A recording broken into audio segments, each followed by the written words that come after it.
Assalamualaikum warahmatullahi wabarakatuh.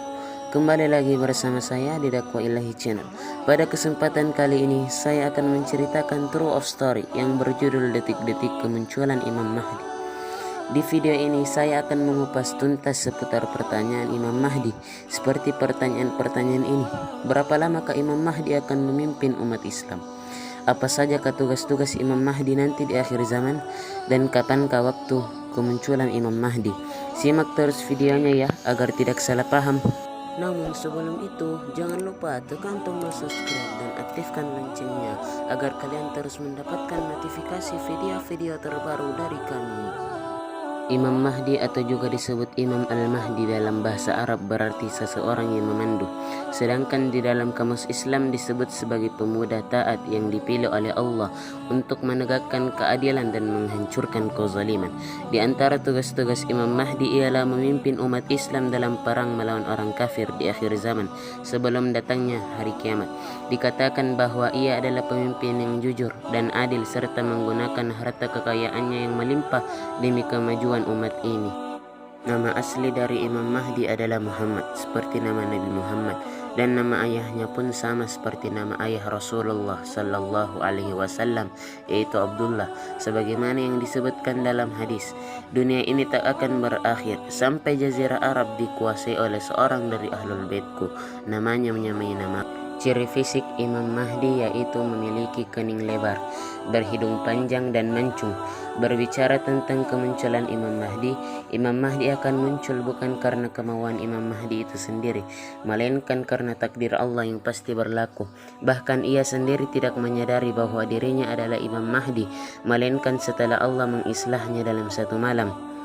Al-Mahdi berasal dari umatku yang akan diislahkan oleh Allah dalam satu malam. Hadis riwayat Ahmad dan Ibnu Majah. Kemunculan Imam Mahdi akan didahului oleh beberapa tanda.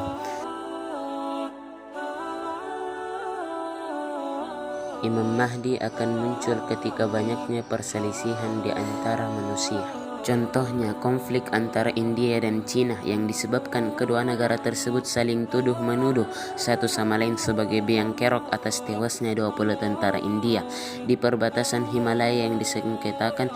Tidak hanya itu, India mengatakan bahwa Cina telah berusaha mengubah status quo secara pihak, sementara Beijing menuduh pasukan India telah menyerang personil Cina. Berarti tanda pertama telah terjadi di zaman kita.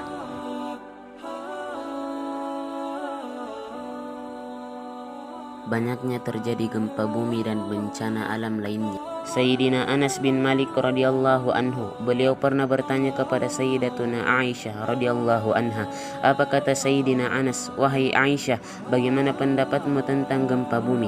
Apa kata Sayyidah Aisyah? Wahai Anas bin Malik, apabila 3 perkara sudah merajalela di mana-mana, yaitu yang pertama khamr, yang kedua perzinahan, dan yang ketiga musik-musik dunia.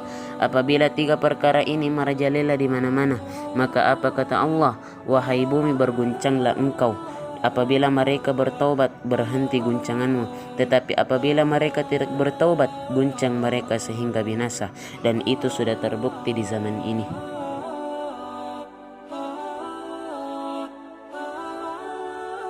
Seorang pemuda akan dibaiat di antara makam Ibrahim dengan sudut di Ka'bah. Telah bersabda Rasulullah sallallahu alaihi wasallam, akan dibaiat seorang laki-laki di antara makam Ibrahim dengan sudut Ka'bah. Hadis riwayat Ahmad. Tanda kemunculan Imam Mahdi juga disebut di dalam hadis yang berbunyi, akan berperang 3 orang di sisi perbendaharaanmu. Mereka semua adalah putra khalifah, tetapi tak seorang pun di antara mereka menguasainya. Kemudian muncullah panji-panji hitam dari arah timur. Lantas mereka membunuhmu dengan pembantaian yang belum pernah dialami oleh kaum sebelummu. Kemudian beliau sallallahu alaihi wasallam menyebutkan sesuatu yang tidak aku hafal. Lalu beliau bersabda, jika kamu melihatnya, berbaiatlah walaupun dengan merangkak di atas salju, karena dia adalah khalifah Allah Al-Mahdi. Hadis riwayat Ibnu Majah dalam Kitabul Fitan dan diriwayat Al-Hakim dalam Mustadrak. Kepemimpinan Imam Mahdi di muka bumi ini disebut dalam sebuah potongan hadis selama 7, 8, atau 9 tahun. Di waktu itu, langit tidak akan menahan setetes pun dari tetesan airnya, dan bumi pun tidak akan menahan sedikit pun dari tanaman-tanamannya. Maka ia akan hidup bersama kamu selama 7 tahun atau 8 tahun atau 9 tahun. Hadis riwayat Tabrani. Di masa kepemimpinannya, Imam Mahdi akan membawa kaum muslimin untuk memerangi kezaliman, hingga satu demi satu kezaliman akan tumbang di bawah kekuasaannya. Kemenangan demi kemenangan yang diraih Imam Mahdi dan pasukannya akan membuat murka Dajjal, sehingga membuatnya keluar dari persembunyiannya dan berusaha membunuh Imam Mahdi serta pengikutnya. Maka Allah pun menurunkan Nabi Isa dari langit yang bertugas membunuh Dajjal di pintu Lut dalam kompleks Masjid Al-Aqsa. Wallahu a'lamu bissawab. Sahabat Dakwah Channel, jangan lupa berbagi video ini dan share video ini, karena sebaik-baik manusia adalah yang paling bermanfaat bagi manusia yang lain. Wassalamualaikum warahmatullahi wabarakatuh.